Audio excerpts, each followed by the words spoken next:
Selamat datang di channel saya Serangga Gatal. Jangan lupa di subrek, like and share. Mimin doakan semoga kita sehat semua. Oke, kita mulai. Pedang 9 penjara terbangun dari keheningan. 8 rantai dewa yang melilit bilah pedang bergetar. Di seluruh lautan kesadaran Su Yi, jalan-jalan aneh berfluktuasi, seperti cahaya pedang di kabut, halus dan ilusi. Set. Hukum kehendak yang dia simpulkan di lautan kesadaran melintas dan datang ke pedang 9 penjara. Dikatakan berada di depan pedang 9 penjara, tetapi sebenarnya itu masih seperti jarak yang tak berujung, memberi Su Yi perasaan di luar jangkauan. Sepertinya pedang Dao yang misterius ini tidak berada di lautan kesadarannya, tetapi di tempat yang sangat jauh. Apakah kamu merasa bahwa pedang ini milikmu, padahal jauh darimu? Tawa yang bebas dan santai terdengar. Saya melihat rantai dewa di pedang 9 neraka terbanting dengan keras, memicu cahaya misterius. Kemudian, sosok penonton muncul dari udara tipis dari cahaya misterius Dao. Sama seperti saat mereka bertemu di Samsara Pond, penonton mengenakan mahkota hitam dan jubah polos, tampak seperti seorang pemuda, tampan dan halus. Memang. Su Yi sedikit mengangguk. Hal yang sama berlaku untuk saya. Pada awalnya, kultivasi saya telah mencapai kesempurnaan alam gua, dan satu kaki telah melangkah ke ambang jalan yang lebih tinggi. Tetapi bahkan saat itu, saya juga merasa bahwa meskipun pedang ini milikku, itu terlalu halus. Penonton menghela nafas pelan. Dia dan Su Yi berdiri bahu-membahu, menatap pedang penjara Jiu, matanya agak rumit. Satu kaki di ambang jalan yang lebih tinggi? Apa artinya? Su Yi terkejut. Dia telah lama berspekulasi tentang kultivasi master penonton, dan dia tidak terkejut mengetahui bahwa dia adalah raja kerajaan dari tingkat kesempurnaan besar dari alam gua. Anehnya, penonton sepertinya telah menemukan jalan yang lebih tinggi dari jalan menuju langit. Kedengarannya rumit, tapi sebenarnya sederhana. Meskipun saya menyentuh ambang jalan yang lebih tinggi itu, saya tidak bisa benar-benar melangkah ke dalamnya. Nada bicara subjek santai, hanya ada dua alasan. Satu adalah karena kesempatannya tidak cukup, dan yang lainnya adalah ketika saya berada di tingkat kesempurnaan agung dari alam harmoni misterius, Dao kurang. Ada cacat kecil yang sudah lama tertinggal, saya tidak pernah memikirkannya, tetapi itu menjadi batu sandungan di jalan saya. Setelah mengatakan itu, penonton hanya bisa menghela nafas. Inilah alasan mengapa saya ingin bereinkarnasi dan membangun kembali. Su Yi pindah.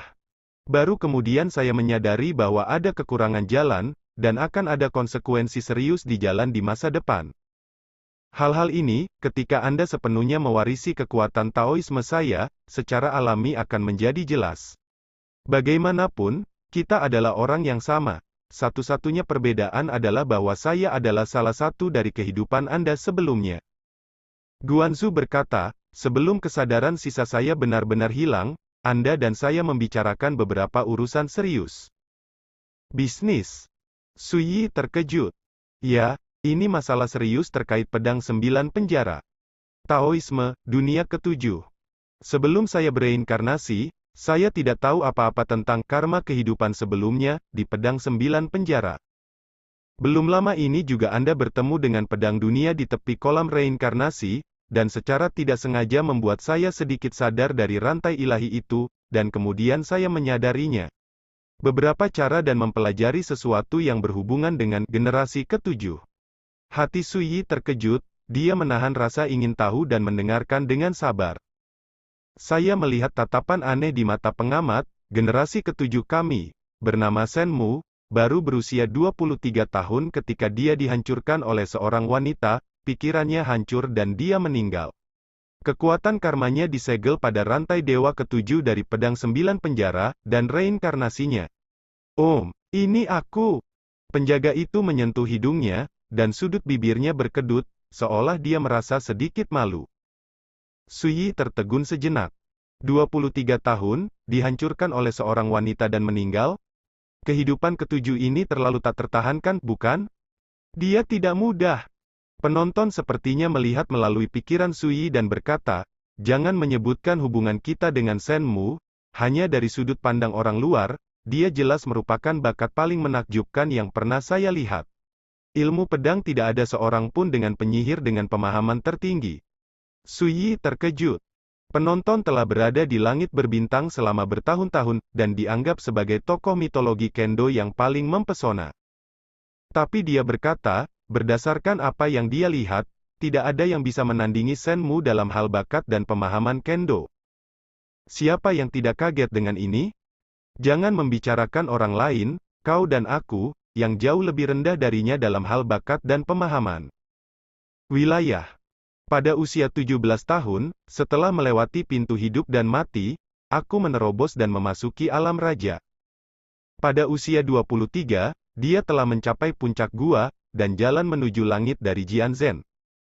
Dia tidak sepertimu, dia dibangun kembali dalam reinkarnasi dengan kenangan seumur hidup. Tetapi dengan pemahaman dan bakatnya sendiri, hanya dalam 23 tahun, dia telah naik ke puncak alam raja.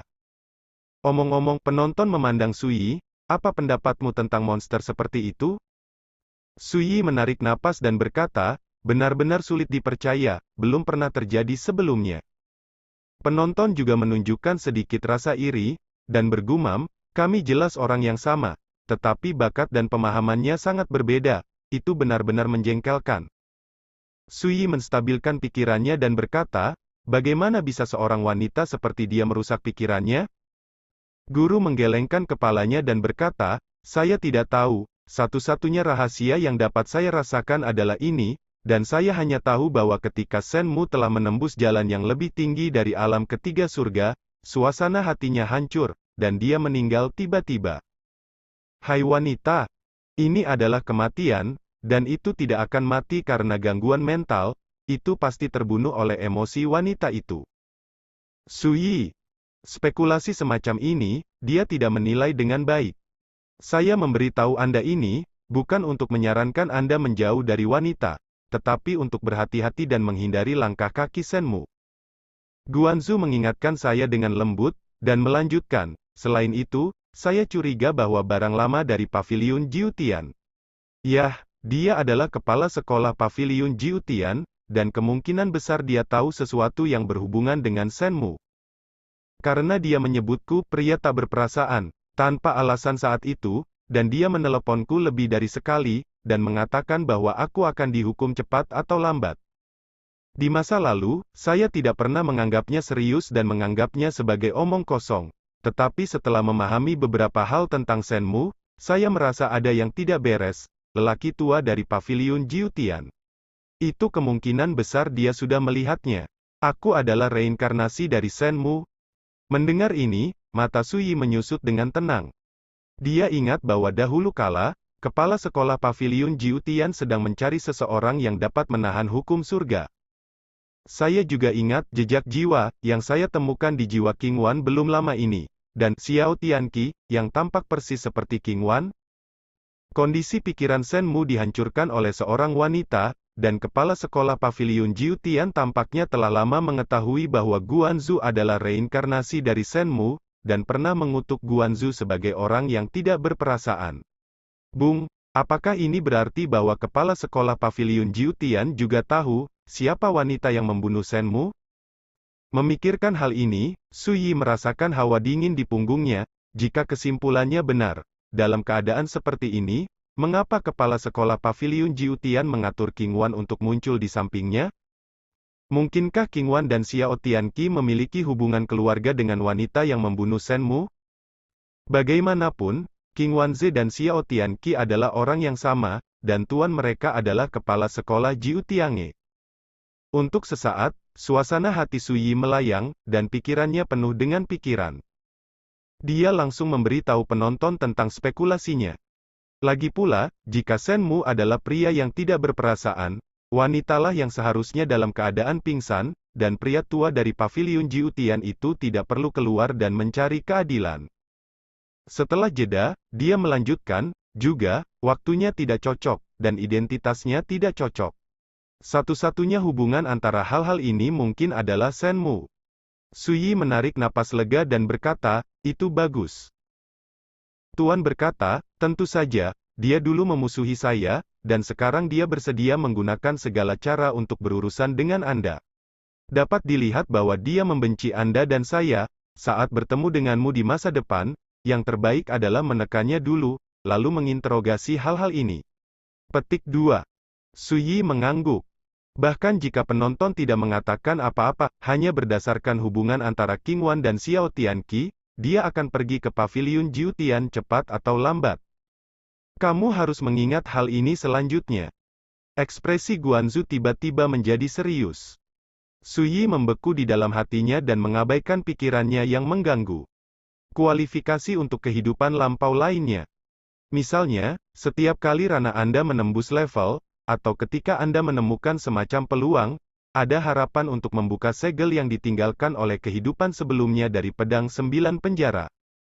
Seperti terakhir kali Anda berada di kolam reinkarnasi, Anda bertemu dengan tekad yang saya tinggalkan di pedang dunia, membangkitkan aura karma kehidupan masa lalu, yang saya tinggalkan di pedang dari 9 penjara, dan dengan demikian memiliki kualifikasi untuk mewarisi kekuatan Dao Karma, saya. Omong-omong, si pengamat menatap Suyi, dan nada suaranya menjadi lebih serius. Namun, ini juga memungkinkan kekuatan karma dari kehidupan sebelumnya menguasai jiwa dan tubuhmu, dan memperbarui hidupmu.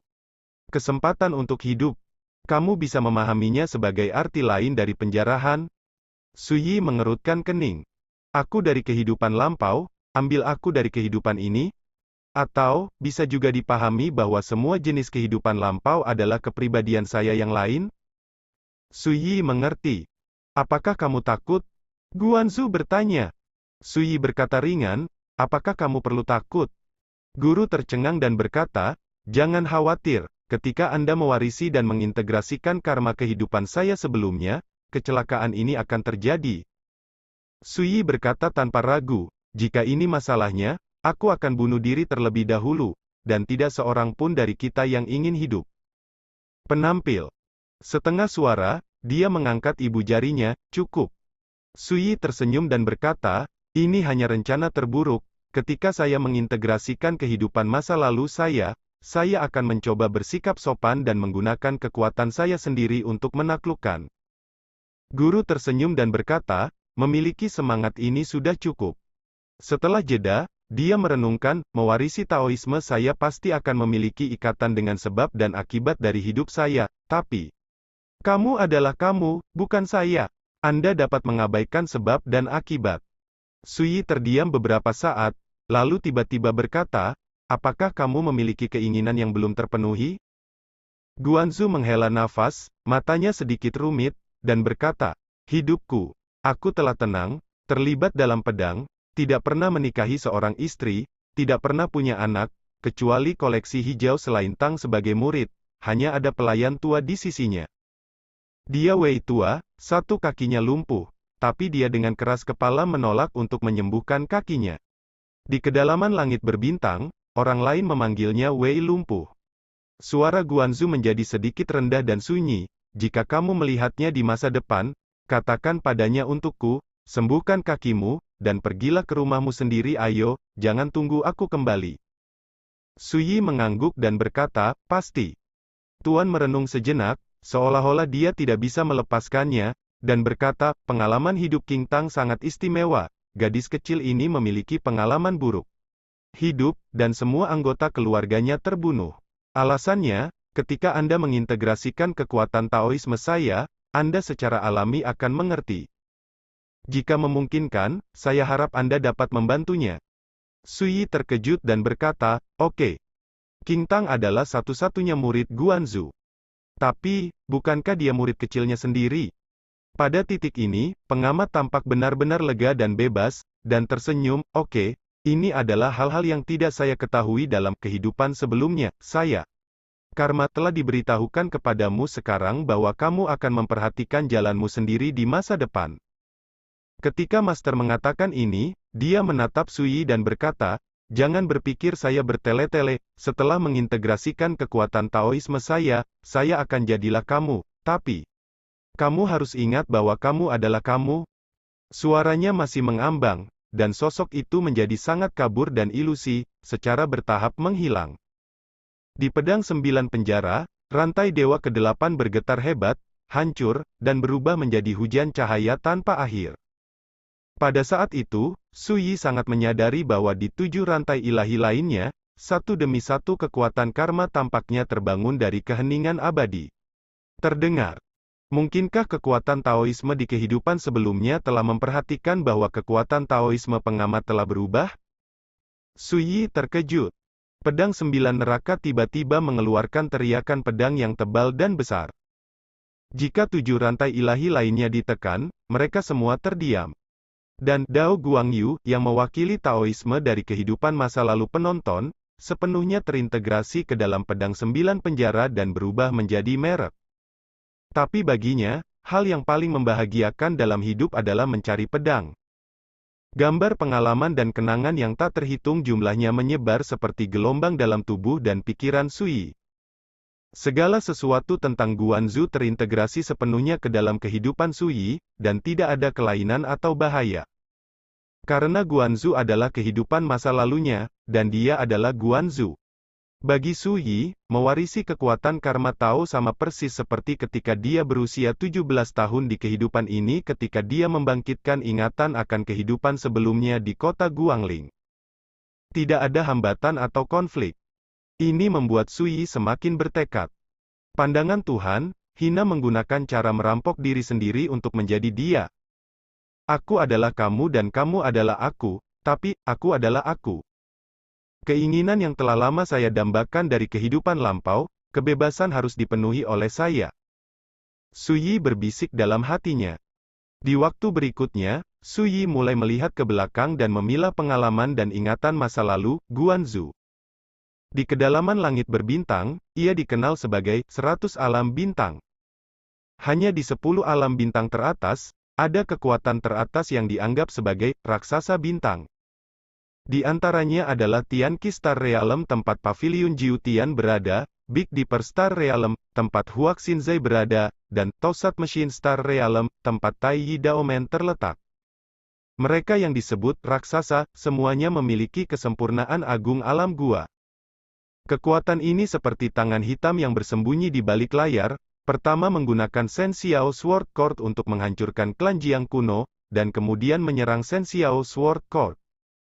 Selain itu, penonton secara kasar menyimpulkan bahwa penjahit, yang dianggap sebagai salah satu raksasa paling berbahaya di kedalaman langit berbintang, diduga melayani misteri ini memaksa. Karena itu, Guanzu tidak pernah memberi tahu King Tang yang sebenarnya, khawatir King Tang akan menyelidiki lagi, yang akan membahayakan nyawanya sendiri. Pada saat yang sama, Su Yi akhirnya mengerti bahwa Ruoshi, Nona Xinzai telah dirut. Nama wanita itu adalah Zhong Ruoshi, dan keluarga Zhong di belakangnya juga merupakan salah satu pelindung Dao kuno. Selain itu, keluarga Zhong kuno sangat misterius dan kuat di kedalaman langit berbintang, jauh dari sebanding dengan raksasa langit berbintang biasa.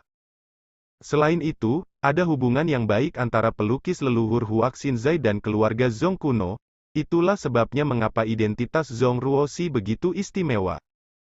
Hal-hal di atas hanyalah puncak gunung es dari memori hidup pemirsa. Dalam memori pemirsa, ada lebih banyak rahasia yang tidak diketahui.